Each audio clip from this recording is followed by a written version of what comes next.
সময়ের কথা। বাগদাদের এক গ্রামে দুই ভাই থাকত। পুরানো সময়ের কথা। বাগদাদের এক গ্রামে দুই ভাই থাকত, কিন্তু দুজনেই এক ছাদের নিচে জন্মালেও তাদের জীবন একদম আলাদা রাস্তায় চলছিল। বড় ভাই জালালউদ্দিন ভাগ্যের ধনী ছিল। সম্পদ যেন তার পায়ে লুটাত। বিশাল প্রাসাদ, মজবুত দেয়াল, চওড়া উঠান, চাকর বাকর, গবাদি পশু, শস্যে ভরা গুদান, তার ঘরে কোনো কিছুর অভাব ছিল না। সব দিকে সুখ, প্রতি মুহূর্তে আরামায়েশ। তার জীবনে অভাব, বঞ্চনা বা চিন্তার মতো শব্দগুলো অনেক দূরে রয়ে গিয়েছিল। অন্যদিকে ছোট ভাই করিম বক্স খুবই সরল, নরম মনের এবং নেক মানুষ ছিল। তার কাছে না ছিল সম্পদ, না ছিল সুবিধা। কাঁচা মাটির দেয়াল, ফুটো ছাদ, মাটির উঠান আর সামান্য কিছু জিনিস, এটাই ছিল তার দুনিয়া। তার ঘরে তার স্ত্রী আর এক মাসুম বাচ্চা ছিল, যাদের মুখের হাসিই ছিল তার আসল সম্পদ। সে গরিব ছিল ঠিকই, কিন্তু মনের দিক থেকে ধনী ছিল। ধৈর্য, অল্পে তুষ্টি আর শুকরিয়া তার স্বভাবের অংশ ছিল। কিন্তু অভাবের কষ্ট রোজ তার দরজায় করা নাড়ত। এমন সময় জালালউদ্দিনের জীবনে খুশির আরেক অধ্যায় শুরু হলো। 3 মেয়ের পর তার ঘরে ছেলের জন্ম হলো। এই খবর তার জন্য কোনো উৎসবের চেয়ে কম ছিল না। এই খুশিকে স্মরণীয় করে রাখতে সে এক জাঁকজমকপূর্ণ অনুষ্ঠানের আয়োজন করল। দাওয়াতপত্র গ্রামের সব ধনী পরিবারের কাছে পৌঁছে দেওয়া হলো। এমনকি আশেপাশের এলাকার রইস আর ধনী লোকেরাও আমন্ত্রিত হলো। এই অনুষ্ঠান তার মর্যাদা, তার শান আর তার সম্পদের প্রদর্শন ছিল। সকাল থেকেই জালালউদ্দিনের প্রাসাদে এক অদ্ভুত জৌলুস ছিল। রান্নাঘরে বড় বড় ডেকচি চড়ছে, মশলার সুগন্ধ বাতাসে ছড়িয়ে পড়েছে। ধীরে ধীরে চারদিক থেকে মেহমানরা জমা হতে লাগল। এই হট্টগোলের মধ্যে কেউ জালালউদ্দিনের দৃষ্টি আকর্ষণ করল আর বলল, জনাব, আপনার ছোট ভাই করিম বক্সকে কোথাও দেখা যাচ্ছে না, এখনও আসেননি। আপনি তো গ্রামের সবাইকে দাওয়াত দিয়েছেন, তাই না? জালালউদ্দিন বাইলের হাসির সাথে উত্তর দিল, হ্যাঁ, ওকেও ডেকেছি, আসতেই হবে তার বাচ্চাদের সাথে। তুমি এখানেই থাকো আর মেহমানদের খেয়াল রাখো, আমি এখনই ব্যবস্থা দেখে আসছি। এই বলে সে মানুষের চোখের আড়ালে ঘর থেকে বেরিয়ে গেল। কিন্তু তার মনের ভেতর অন্য এক আওয়াজ বাজছিল। সে বিড়বিড় করে মনে মনে বলল, আমি ওকে আমার অনুষ্ঠানে কেন ডাকব? ও কোথায় আর আমি কোথায়? আমার এখানে একের পর এক ধনী মেহমান আসছে। যদি কেউ জানতে পারে আমার ভাই এত গরিব, তবে আমার নাক কাটা যাবে। এই চিন্তা তার মনে বোঝা হয়ে চেপে বসেছিল। সম্পদ তাকে সম্পর্কের চেয়ে বেশি নিজের সম্মান আর লোক দেখানোর বন্দী বানিয়ে দিয়েছিল। ওদিকে গ্রামের কিছু লোক জালালউদ্দিনের অনুষ্ঠানে যোগ দেবার জন্য যাচ্ছিল। তারা করিম বক্সের কাঁচা ঘরের সামনে দিয়ে গেল। সেই সময় করিম বক্স তার ঘর থেকে খেতে যাওয়ার প্রস্তুতি নিচ্ছিল। তার কাপড় সাধারণ ছিল, মুখে পরিশ্রমের ক্লান্তি আর চোখে সামান্য চিন্তার ছাপ। যেই সে ঘর থেকে বেরোলো, গ্রামের লোকেরা তাকে দেখে ডাক দিল, আরে করিম বক্স, তুমি তোমার ভাইয়ের বাড়ি যাওনি? তোমার ভাবির অনেক দিন পর ছেলে হয়েছে। এই খুশিতে তোমার ভাই অনেক বড় অনুষ্ঠানের আয়োজন করেছে। তুমি তো চাচা হয়ে গেছো, আর তুমি এখানে? অথচ তোমার তো ভাইয়ের বাড়িতে সবার আগে পৌঁছানো উচিত ছিল। এটা শুনে করিম বক্স এক মুহূর্তের জন্য থমকে গেল। তার মুখে বিস্ময় পরিষ্কার ফুটে উঠল। এই খবর সম্পর্কে সে একদম বেখবর ছিল।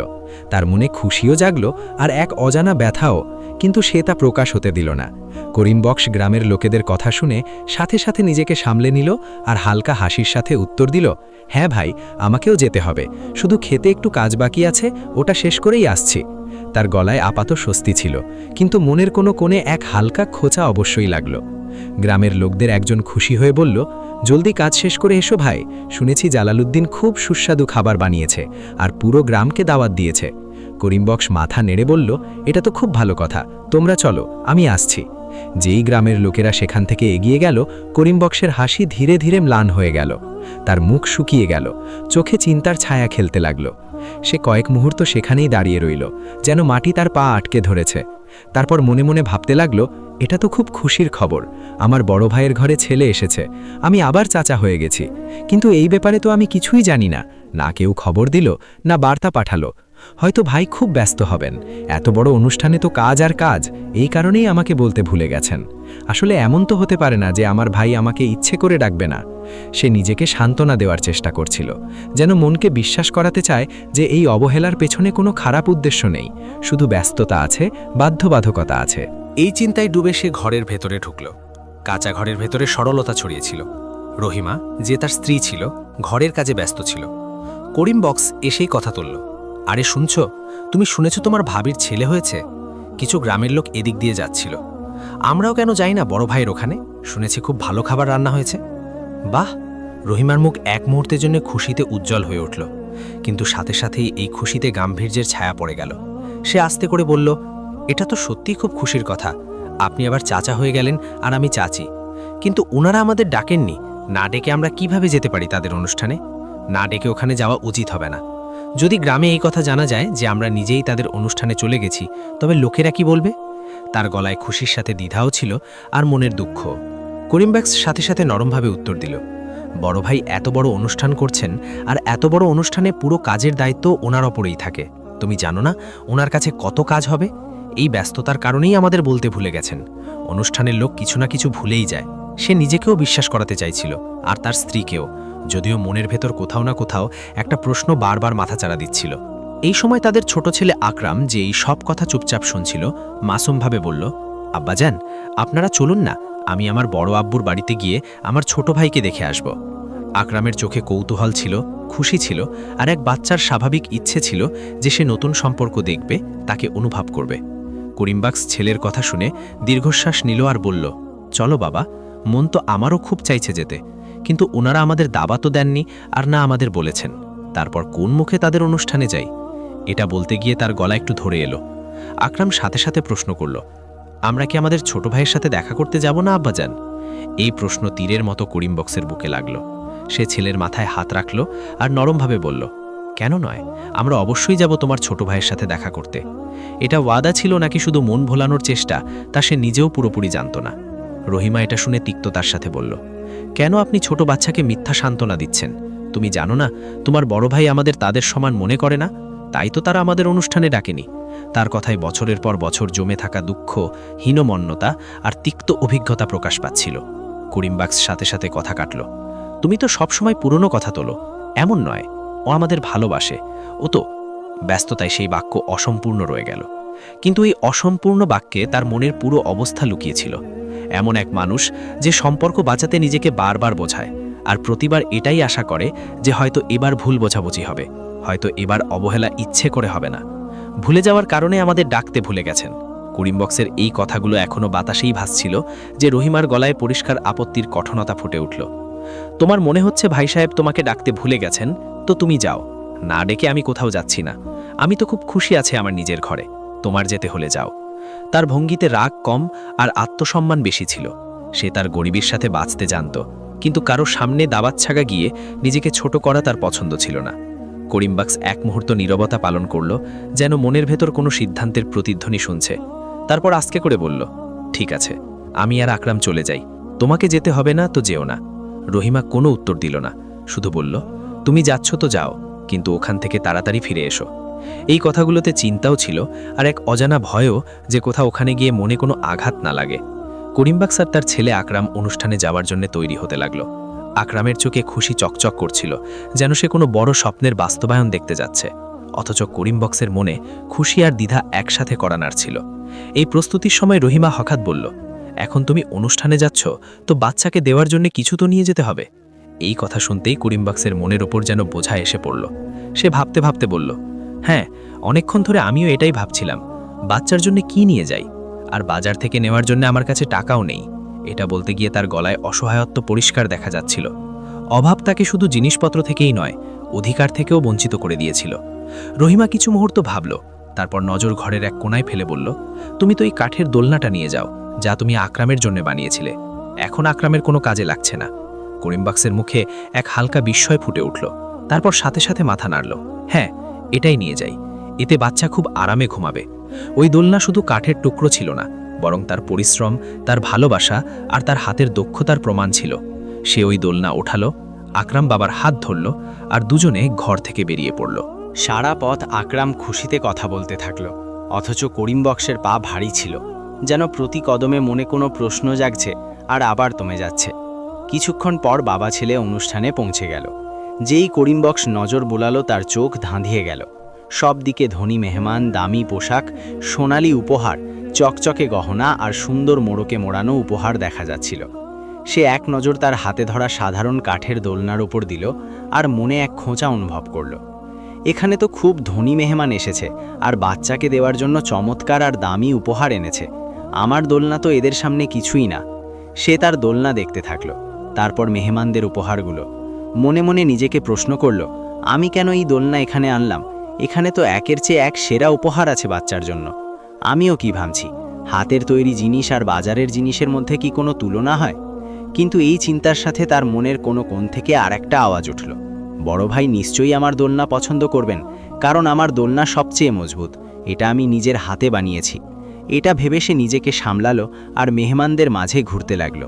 সে একদিক থেকে অন্যদিকে যেত, লোকদের দেখত, তাদের কথা শুনত, কিন্তু মন অন্য কোথাও আটকে ছিল। এই সময় জালালউদ্দিনের স্ত্রীর নজর করিম বক্সের ওপর পড়ল। সে একটু ভালো করে দেখল আর জালালউদ্দিনকে বলল, আরে দেবর সাহেব আর আক্রান্ত এসে গেছে, কিন্তু যাকে দেখা যাচ্ছে না। জালালউদ্দিন চমকে উঠে বলল, কোথায় এসেছে? আমাকে তো কোথাও দেখা যাচ্ছে না। তার স্ত্রী হাতের ইশারায় দেখালো, ওই তো মেহমানদের মাঝে। ওদিকে করিম বক্সের কাছে কিছু মেহমান এলো। তার সাধারণ পোশাক, পায়ের মাটি আর হাতে কাঠের দোলনা তাদের চোখে খটকা লাগতে লাগলো। এক মেহমান একটু অবাক হয়ে আর কিছুটা ঠাট্টা করে জিজ্ঞেস করল, আরে তুমি কে? আর এটা কেমন পোশাক পরে এসেছো? আর এই কাঠের দোলনা নিয়ে এসেছো এই যুগে? চলো নিজের পরিচয় তো দাও, তুমি কে আর এখানে কি করছো? এই প্রশ্ন শুনতেই করিম বক্সের বুকটা ধক করে উঠল। তার গালে লজ্জার লাল আভা দৌড়ে গেল। সে চুপচাপ দাঁড়িয়ে রইল আর মনে মনে ভাবতে লাগল, এমন চিন্তা যাতে তার সারা জীবনের বঞ্চনা, তার সরলতা আর তার আত্মসম্মান একসাথে গুটিয়ে এলো। কিন্তু এখনই দোলনা তাকে ভারী মনে হচ্ছিল, কারণ মেহমানদের চমৎকার উপহারের শাড়ি আর জালালউদ্দিনের প্রাসাদের দৃশ্য তার সামনে ছড়িয়েছিল। সে মনে মনে বলছিল, যদি আমি এদের বলি যে আমি জালালউদ্দিনের ছোট ভাই, তবে এরা কি ভাববে? এক ভাই এত ধনী আর এক ভাই এত গরিব যে সে অনুষ্ঠানে একজোড়া কাপড়ও ঠিকমতো পরে আসতে পারে না। এর চেয়ে ভালো তো আমি মিথ্যা বলে দিই, আমি জালালউদ্দিন সাহেবের শ্রমিক। এটা ভাবতে ভাবতে তার হাতে দোলনা আরও ভারী মনে হতে লাগলো। বুকের ধরফরানি বেড়ে গেল, চোখ ছোট হয়ে গেল আর পা মাটিতে জমে রইল। আকরাম যে তার সাথে ছিল, খুশিতে ছোট ছোট পায়ে এগোচ্ছিল, কিন্তু করিম বক্সের দ্বন্দ্ব তাকে মুহূর্তের মধ্যে অচল করে দিল। এই সময় এক গ্রামবাসী যে করিম বক্সের কাছে এলো, সে জিজ্ঞেস করল, আরে তুমি এত ঘাবড়াচ্ছ কেন? ভয় পেও না, বিনা দ্বিধায় বলো, জালালউদ্দিন সাহেবের আমি শ্রমিক আমি ছোট ভাই। করিম বক্স মনে মনে নিজেকে সামলানোর চেষ্টা করল। সে মিথ্যা বলার পুরোপুরি চেষ্টা করল, কিন্তু তার মুখ দিয়ে সত্য বেরিয়ে গেল। শব্দগুলো যেন মন থেকে বেরিয়ে বাতাসে প্রতিধ্বনিত হলো। এমন সময় জালালউদ্দিন নিজে সেখানে এসে হাজির হলো। মুখে কঠোরতা আর চোখে বিস্ময় নিয়ে বলল, কি বলছে? তোমাকে নিজের ভাই বলছে? যদি তুমি আমার ভাই হতে তবে এই অবস্থায় থাকতে? এ তো আমার শ্রমিক, একে আমি একদিন ভালোবেসে ভাই বলেছিলাম, আমাকে নিজের ভাই বলতে শুরু করেছে। এটা শুনে করিম বক্সের মন লজ্জা আর দুঃখে ভরে গেল। সে মাথা নিচু করে নিল, হাত ঝুলে পড়ল আর পুরো দুনিয়া তার জন্য যেন থেমে গেল। জালালউদ্দিন আস্তে করে বলল, চলো তুমি এখান থেকে বাইরে চলো, আমার তোমার সাথে কিছু কথা আছে। দুই ভাই একপাশে একটু নির্জনে চলে গেল। বাইরের কোলাহল আর মেহমানদের রনকের মাঝে বাতাসে এক অদ্ভুত নীরবতা নেমে এলো। করিম বক্সের বুকের ধরফরানি তীব্র ছিল, কিন্তু এতে ঘাবড়ানি আর দুঃখের সাথে এক নীরব সম্মানও লুকিয়েছিল। জালালউদ্দিন কঠোর গলায় বলল, যখন তুমি জানো আমার এখানে একের চেয়ে এক মেহমান এসেছে, তবুও তুমি অনুষ্ঠানে ঢুকে পড়েছো আমার নাক কাটাতে? আর এটা কি নিয়ে এসেছো আমার ছেলের জন্য? কাঠের দোলনা? এই দোলনায় ঘুমাবে আমার ছেলে? আমার ছেলে তো মখমলের দোলনায় ঘুমাবে। কিসে? মখমলের দোলনায়। যা এখান থেকে, আমার নজরে আর পড়বি না এই অনুষ্ঠানে। যদি কিছু খাবার বেঁচে যায় তবে আমি সকালে পাঠিয়ে দেব তোর বাড়িতে, আর হ্যাঁ, সাথে নিজের ছেলেকেও নিয়ে যাবি এখান থেকে। এই কথাগুলো করিম বক্সের মনে কোনো ধারালো অস্ত্রের মতো বিঁধে গেল। তার চোখ ভিজে এলো, কিন্তু সে নিজেকে সামলানোর পুরোপুরি চেষ্টা করল। সে ছেলে আকরামের দিকে তাকালো, যে খুশিতে ছোট মুখ দেখাচ্ছিল, কিন্তু এখন সেও এক মুহূর্তের জন্য দ্বিধায় ছিল। করিম বক্স মনে মনে ভাবল, আকরামের মা ঠিকই বলছিল যে না ডাকলে সেখানে যেও না। আমারই ভুল যে আমি না ডাকতেই এখানে চলে এসেছি। সে নিজের বাচ্চাকে ধরে ভারী মন আর ধীর পায়ে নিজের বাড়ির দিকে রওনা দিল। পথে তার মনে অনেক অনুভূতি ঘটছিল, লজ্জা, দুঃখ, অসহায়ত্ব আর ভালোবাসা। প্রতি কদমে সে নিজের ভেতরের ব্যথা ভরা নীরবতা অনুভব করছিল, আর সাথে এটাও ভাবছিল যে অভাব আর সরলতার দুনিয়ায় কিভাবে সম্মান আর সম্পর্কের মূল্য দেওয়া হয়। এমন সময় বাচ্চা আকরাম ছোট ছোট পায়ে বাবার সমান হয়ে বলল, আব্বাজান, আমরা ছোট ভাইয়ের সাথে দেখাও তো করলাম না, আর আপনি এত তাড়াতাড়ি বাড়ি যাচ্ছেন? করিম বক্স বাচ্চার দিকে একটু সাহসের সাথে তাকালো, মনের গভীরে ব্যথা আর কৌশলের সাথে। সে বাচ্চার মাথায় হাত রাখল আর আস্তে করে বলল, বাবা, আমরা সন্ধ্যায় আসব। খেতে কিছু কাজ বাকি রয়ে গিয়েছিল, ওটা আমার মনে পড়ে গেছে। ওটা করে আমি আসব, তারপর যাব আমরা তোর ছোট ভাইয়ের সাথে দেখা করতে। দুজনে বাড়ি পৌঁছে যায়। আকরাম বাড়ির বাইরে বাচ্চাদের সাথে খেলার জন্য চলে যায়। এদিকে করিম বক্স তার স্ত্রীকে পুরো ঘটনা শুনিয়ে দেয়, আর তার চোখ দিয়ে পানি গড়িয়ে পড়ে। জানি না আল্লাহর কেমন ইচ্ছা, আজ ভাই ভাইকে চিনতে অস্বীকার করল। আপনি কাঁদবেন না, আল্লাহ একদিন সব ঠিক করে দেবেন। আল্লাহর ভাইদের মাঝে এত দূরত্বও রাখা উচিত না যে তারা একে অপরের থেকেই দূরে হয়ে যায়। আপনি এত দুঃখ করবেন না, সব ঠিক হয়ে যাবে। আপনি শুধু আল্লাহর উপর ভরসা রাখুন। পরের দিন জালালউদ্দিনের দরজায় কেউ কড়া নাড়ে। জানি না এখন কে এসে গেল। কালকের এত ক্লান্ত হয়ে আছি, তবুও মানুষের মাথায় ঢোকে না, আর এসে দরজায় টোকা দিতে শুরু করে। জালালউদ্দিন যেই দরজা খোলে তো সে দেখে যে সামনে এক দরবেশ দাঁড়িয়ে আছে। কি ব্যাপার হুজুর, কেন দরজা বাজাচ্ছেন? কিছু না বাবা, খুব জোরে ক্ষুধা পেয়েছে, শুধু একটু খাবার মিললে আমার আত্মা শান্তি পেত। কি খাবার? এখানে খাবার ফ্রিতে পাওয়া যায় না, আর এই দুপুরে তোমাকে কোথা থেকে খাবার এনে দেব? বাবা, ঘরে কিছু তো হবে, তার মধ্য থেকেই কিছু খেতে দিয়ে দাও, যাতে আমার ক্ষুধা শান্ত হয়। এত বড় গ্রাম আছে, তুমি আমারই ঘর পেলে খাবার চাবার জন্য? এখানে কিছু নেই, চলে যাও এখান থেকে। এত বলে রাগে জালালউদ্দিন দরজা বন্ধ করে নেয়। আল্লাহ তোমাকে সবসময় খুশি রাখুন বাবা, এত বলে দরবেশ সেখান থেকে চলে যায়।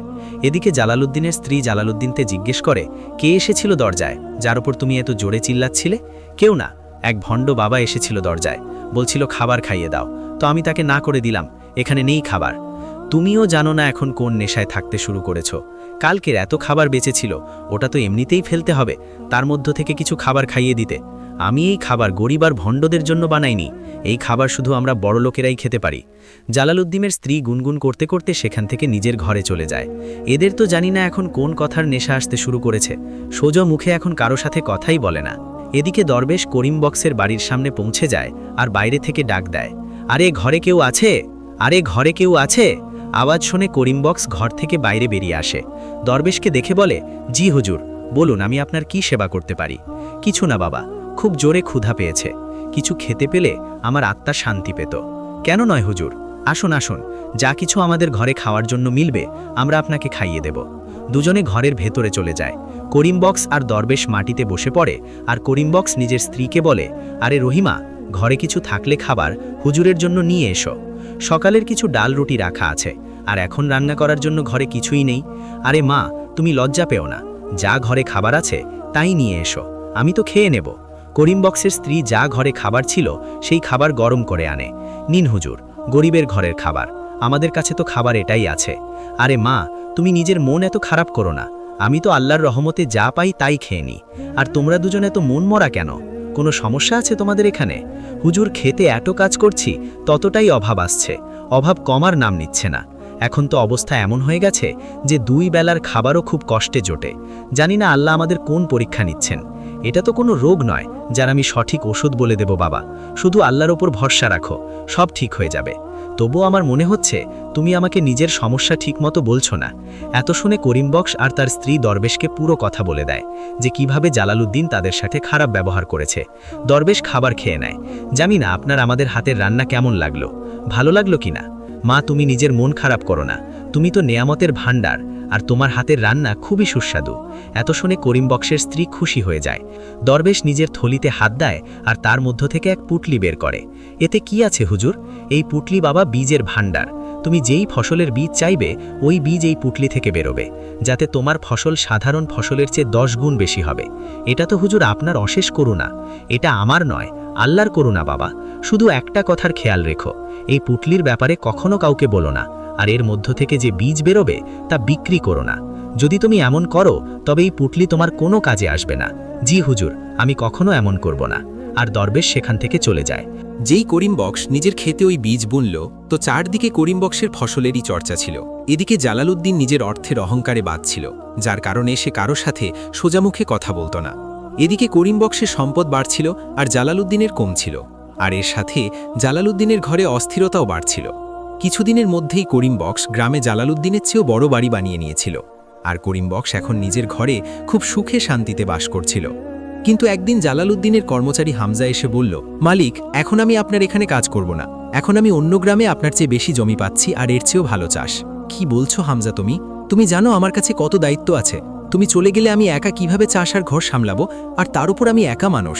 আমি যেখানে লাভ পাবো আমি সেখানেই কাজ করব। মালিক, যদি আমি এত পরিশ্রমেই ওখানে বেশি ফসল পাই তবে আমি ওখানেই যাব। আরে হামজা, আমিও তো তোমাকে অনেক লাভ পাইয়ে দিই, শুধু তুমি এই বছর আরও থেকে যাও, আমি যতক্ষণ না অন্য শ্রমিক দেখে নিই। মালিক, 2 বছর ধরে তুমি আমাকে বোকা বানাচ্ছ, না তো তুমি শস্য বেশি দাও আর না তুমি অন্য শ্রমিক রাখো। আমি তো চললাম, তুমি বোঝো আর তোমার চাষ। আরে না, হে তো চলে গেল, এখন আমি কি করি? অনেক বছর ধরে আমি খেতে কাজও করিনি, যার ফলে এখন আমার দ্বারা খেতে কাজও হবে না। কেননা আমি করিম বক্সের ওখানে যাই। এতদিনে তো সে তার সব জমি বিক্রি করে দিয়েছে হবে, কারণ অবস্থা তো এমনিতেও খারাপ চলছিল তার। সে নিশ্চয়ই আমার খেতে কাজ করে নেবে। জালালউদ্দিন করিম বক্সের সাথে দেখা করার জন্য রওনা দেয়। যেই সে তার বাড়ির সামনে পৌঁছায় তো সে করিম বক্সের বাড়ি খোঁজার জন্য ওই মহল্লায় চারদিকে ঘোরে। এদিকেই ছিল তার কুড়ে ঘর। জানি না কোথায় গেল, অনেকক্ষণ ধরে খুঁজছি, পাচ্ছি না। তখনই সেখান দিয়ে গ্রামের লোক যাচ্ছিল, তো জালালউদ্দিন ওই লোককে জিজ্ঞেস করে, আরে ভাই, করিম বক্সের কুড়ে ঘর ছিল এখানে, ওটা কোথায়? কতদিন পর আসছো ভাই এদিকে? বিয়ের পর এখন এসেছি এদিকে, এই জন্যেই তো তোমাকে ওই কুড়ে ঘর মিলছে না। আরে ভাই, তুমি যে সামনে মহল দেখছো বহুতল, এটাই বাড়ি করিম বক্সের। এটা কিভাবে হতে পারে? 2 বছর আগে তো এই গরিব ছিল। হ্যাঁ ভাই, 2 বছর আগে গ্রামের সবচেয়ে গরিব লোক এই ছিল। জানি না ভাই, এই খেতে কোন সার দিয়েছে যাদের ফলন সবচেয়ে বেশি হয়। বাড়ি দেখানোর জন্য অনেক অনেক ধন্যবাদ। আর জালালউদ্দিন ওই বাড়ির ভেতরে চলে যায়। যেই করিম বক্স নিজের বড় ভাইকে ঘরের ভেতরে দেখে তো সেই খুব খুশি হয়। আরে রহিমা, ও দেখো আমাদের ঘরে কে এসেছে। বড় ভাই, এসো ভাই, বসো। আরে তুমি এত সুন্দর বাড়ি কিভাবে বানালে? তুমি তো পুরো নকশাই বদলে দিলে, খুবই সুন্দর বাড়ি বানিয়েছ। কোথাও তুমি চুরিচামারি করে তো এই বাড়ি বানাওনি? না ভাই, আমি কোনো চুরি করিনি, এটা তো আমি আমার পরিশ্রমে বানিয়েছি। এমন পরিশ্রম তো তুই আগেও করতি, কিন্তু আগে তো তুই এমন বাড়ি বানাসনি। ভাই, আপনার কাছে কি লুকাবো? যখন আপনার অনুষ্ঠান ছিল তার একদিন পর আমাদের বাড়িতে এক দরবেশ এসেছিল, তাকে আমরা পেট ভরে খাইয়েছিলাম। আজ তাদের দোয়ার কারণে এই সব আছে আমাদের কাছে। এত শুনে জালালউদ্দিনের মাথা ঘুরে যায়, আর তার চোখের সামনে সব দৃশ্য ভেসে ওঠে যে কিভাবে সে ওই দরবেশকে তাড়িয়েছিল। ওই দরবেশ তো সবার আগে আমার বাড়িতে এসেছিল, তার মানে এই সব সম্পদ আমার হলো। কি বলছো ভাই? এটা তো আমি আমার পরিশ্রমে দাঁড় করিয়েছি, নাকি এক জাদুতে? এই সব তুই দরবেশের আসার পরেই পেয়েছিস না?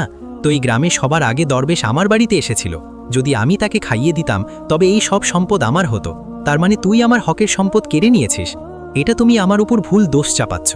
ভাই, আমি ওই দরবেশকে খুঁজে আনি আর দরবেশকে দিয়ে তোর সামনে বলাবো যে এই সম্পদের উপর কার হক। আর রাগে জালালউদ্দিন সেখান থেকে বেরিয়ে যায়। অনেকদিন পর্যন্ত সে ওই দরবেশকে খুঁজতে থাকে। অনেক কষ্টে এক জঙ্গলে ইবাদত করতে থাকা অবস্থায় ওই দরবেশকে পাওয়া যায়। হুজুর, সালাম আলাইকুম। কে তুমি বাবা, যে তুমি আমার ইবাদতে ব্যাঘাত ঘটাচ্ছ? আমি জালালউদ্দিন।